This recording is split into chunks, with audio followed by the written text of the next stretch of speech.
Next question देखते हैं। ये है डबल कॉलम कैश बुक, वी स्टम्प ईयर, रोकड़ बही है।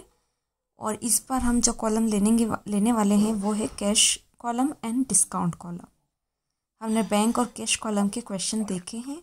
अब कैश कॉलम और डिस्काउंट कॉलम के जो है हम क्वेश्चंस देखेंगे डबल कॉलम कैश बुक में। तो ये क्वेश्चन आप सबसे पहले कॉपी में उतार लीजिए, इसके बाद ही आप सॉल्यूशन देखना। पॉज करके क्वेश्चन को उतार लीजिए। चलिए मैं आपको सॉल्यूशन दिखाती हूँ।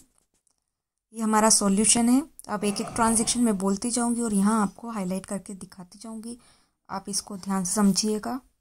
तो पहला आपका ट्रांजैक्शन है कैश इन हैंड, मतलब आपके हाथ में रोकड़ है कितने का, 4000 का।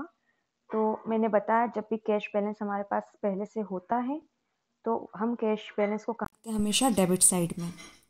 तो कैश बैलेंस जो है डेबिट साइड में लिखेंगे, मतलब आप देख रहे हैं अमाउंट वो कैश का कॉलम है और उसके जो आपकी पूरी कैश बुक है उसके डेबिट साइड में हमने एंट्री करी है टू बैलेंस BD, मतलब ब्रॉट डाउन, और डेट डाल दी 1 सितंबर और अमाउंट हमने जो है कैश के कॉलम में लिख दिया 4000, क्योंकि 4000 हमारे पास पहले से कैश बचा है।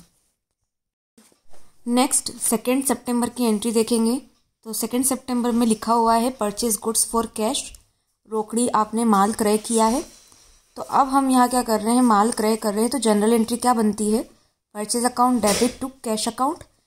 परचेज क्योंकि गुड्स आए इसलिए परचेज अकाउंट डेबिट हुआ है और कैश गया है इसलिए कैश अकाउंट क्रेडिट हुआ है। तो अगेन आप परचेज करने से इस ट्रांजेक्शन में 2 सितंबर के ट्रांजेक्शन में क्या हो रहा है, परचेज करने से कैश जा रहा है, इसलिए जो है क्रेडिट साइड में एंट्री होगी। तो आप देखेंगे तो कैश के क्रेडिट साइड में मैंने एंट्री करी है बाय परचेज अकाउंट। ठीक है, बाय परचेज अकाउंट लिखेंगे और अमाउंट कहाँ लिखेंगे, हम कैश के कॉलम में लिखेंगे। नेक्स्ट एंट्री देखते हैं 8 सितंबर की। ललित से आपको मिले हैं और उसके बाद आपने उसको डिस्काउंट दिया, मतलब ललित से आपको रोकड़ मिला है और उसके बाद आपने उसको क्या करा है, डिस्काउंट दिया है। तो कैश रिसीव हो रहा है तो किस साइड एंट्री होगी, डेबिट साइड।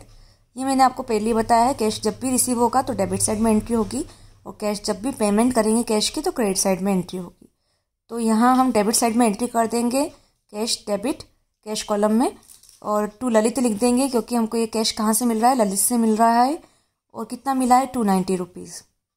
ठीक है, अब डिस्काउंट आप दे रहे हैं तो डिस्काउंट जो आपने दिया वो तो एक तरह से आपका क्या हो गया है, खर्च आपका नुकसान हो गया है।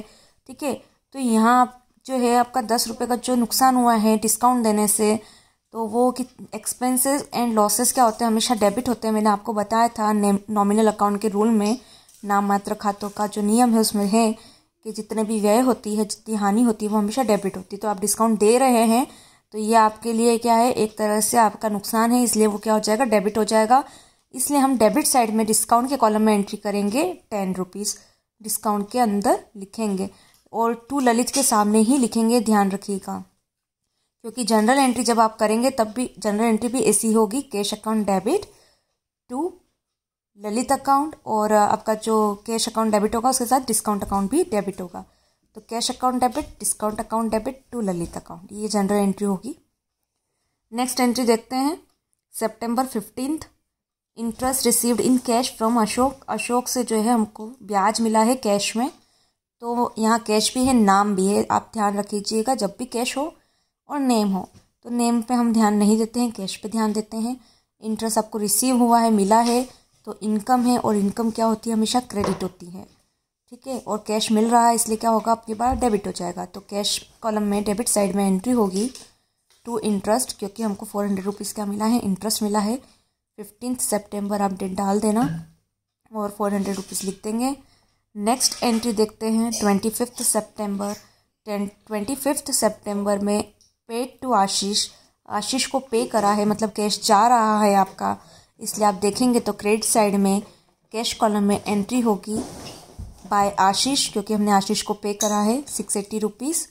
और साथ में क्या हुआ है, डिस्काउंट हमको मिला है, तो आशीष के सामने हम डिस्काउंट कॉलम में भी क्या कर देंगे, एंट्री कर देंगे 20 रुपीज़। डिस्काउंट मिला है तो आपकी सेविंग हुई है, इसलिए ये जो है आपकी एक तरह से क्या है, आपके लिए प्रॉफिट है। इसलिए एक तरह से आप क्या करेंगे, इसको नाम मात्र खाते के रूल के हिसाब से क्रेडिट करेंगे, क्योंकि credit all the incomes and gain. ठीक है, ये हो गया। नेक्स्ट एंट्री देखते हैं 28 सितंबर। तो 28 सितंबर में करण से मिला, रिसीव्ड फ्रॉम करण, करण से आपको पैसे मिले हैं। ठीक है, और 28 सितंबर है तो अगेन आपको मिले हैं कैश, इसलिए क्या हो जाएगा, कैश कॉलम डेबिट होगा, डेबिट साइड में एंट्री होगी। कितने मिले करण से, हमको 300 रुपीज़ मिले हैं, और इसलिए हम लिखेंगे टू करण और सामने लिख देंगे 300 रुपीज़। ठीक है, कैश कॉलम में ही लिखना है, ध्यान रखिएगा, डिस्काउंट कॉलम में सिर्फ डिस्काउंट ही आएंगे। Next paid salary and paid rent, 2 entry है 30 सितंबर की, सैलरी भी पे कर रहे हैं और रेंट भी पे कर रहे हैं, मतलब कैश जा रहा है। तो जब भी कैश जाता है क्रेडिट साइड एंट्री होती है, इसलिए क्रेडिट साइड एंट्री करेंगे।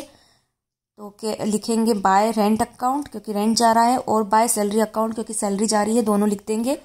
30 सितंबर डाल देंगे। अब आपको क्या करना है, टोटल करेंगे आप दोनों साइड का, डेबिट साइड का पूरा टोटल करेंगे, क्रेडिट साइड का पूरा टोटल करेंगे और माइनस करेंगे।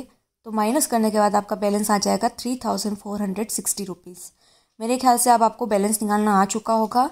हमेशा बैलेंस, यहाँ जो बाय बैलेंस क्रेडिट डाउन लिखा है इसको हाइड कर दीजिए, इसके सिवा जितना भी अमाउंट लिखा है उसको आप प्लस करिए, टोटल करिए, डेबिट साइड वाला, क्रेडिट साइड वाला, और माइनस कर दीजिए फिर। तो डेबिट साइड का टोटल में से हम जब क्रेडिट साइड का टोटल माइनस करते हैं तो हमारा बैलेंस आ जाएगा, और जिस साइड कमी है, डिफिशियंसी है, उस साइड हम लिखेंगे। तो क्रेडिट साइड में डिफिशियंसी है, इसलिए इस बार क्रेडिट साइड में लिखा है 30 सितंबर by balance credit down 3460 rupees. ठीक है, ये बैलेंस हम यहाँ लिख देंगे, फिर इसके नीचे फिर से टोटल करेंगे। तो जो सबसे ज़्यादा टोटल आएगा वो लिख देंगे हम 4990 दोनों कैश कॉलम में।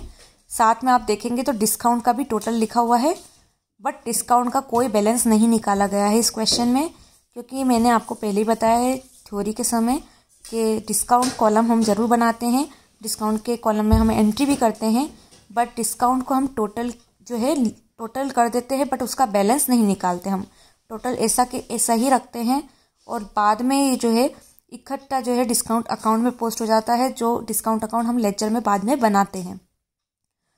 तो यहाँ आप टोटल निकालेंगे डिस्काउंट का, तो डेबिट साइड में 10 रुपीज़ आ रहा है, क्रेडिट साइड में 20 रुपीज़ डिस्काउंट है, और टोटल कर दिया हमने, इसका कोई बैलेंस नहीं निकलेगा। कैश कॉलम का जो बैलेंस 3460 रुपीज़ निकला है, इसको नेक्स्ट महीने की 1 डेट को ट्रांसफ़र कर देंगे। 3460 रुपये जो है 1 अक्टूबर को यहाँ ट्रांसफ़र हो जाएंगे। ये क्वेश्चन हो गया, बहुत सिंपल सा क्वेश्चन था, आपको बहुत अच्छे से आ जाएगा। नहीं आए तो you can repeat this video and pause and can understand, but question पहले उतारिएगा।